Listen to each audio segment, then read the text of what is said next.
దీపావళి పండుగ శుభాకాంక్షలు మన కొరుట్ల నియోజకవర్గ రైతులందరికీ.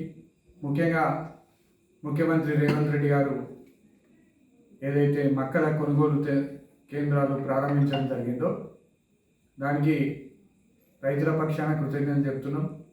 తుమ్మల నాగేశ్వరరావు గారు, అదేవిధంగా అడ్లూరు లక్ష్మణ్ కుమార్ గారు, శ్రీధర్ బాబు గారు, విప్ ఆల్ శ్రీనివాస్ గారు, జగిత్యాల ఎమ్మెల్యే డాక్టర్ సంజయ్ గారు, అదేవిధంగా చొప్పదండ ఎమ్మెల్యే సత్యం గారు, అదేవిధంగా మానకొండూరు ఎమ్మెల్యే కవంపల్లి సత్యనారాయణ గారు, అదేవిధంగా కిసాన్ సెల్ రాష్ట్ర అధ్యక్షులు అన్వేష్ రెడ్డి గారికి మా కొరుట్ల నియోజకవర్గం రైతుల పక్షాన కృతజ్ఞతలు చెప్తున్నాం. ఎందుకంటే వీళ్ళందరినీ కూడా నేను ఫోన్లు చేసి కొంతమందికి వినతి పత్రాలు ఇచ్చి వీరందరినీ కూడా మా కొరుట్ల నియోజకవర్గంలో రైతులు తీవ్ర ఇబ్బందులు పడుతుండ్రు, 1800-1900 మొక్కలు కొనడం జరుగుతుందని చెప్పడం జరిగింది. వీళ్ళందరూ కూడా వ్యవసాయ శాఖ మంత్రి తుమ్మల నాగేశ్వరరావు తోటి, ముఖ్యమంత్రి గారితో మాట్లాడి ఇవాళ మనం కొనుగోలు కేంద్రాలను ప్రారంభించుకోవడం జరిగింది.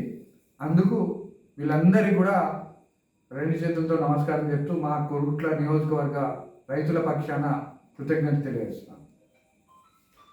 దాని తర్వాత ఇంకోటి నెక్స్ట్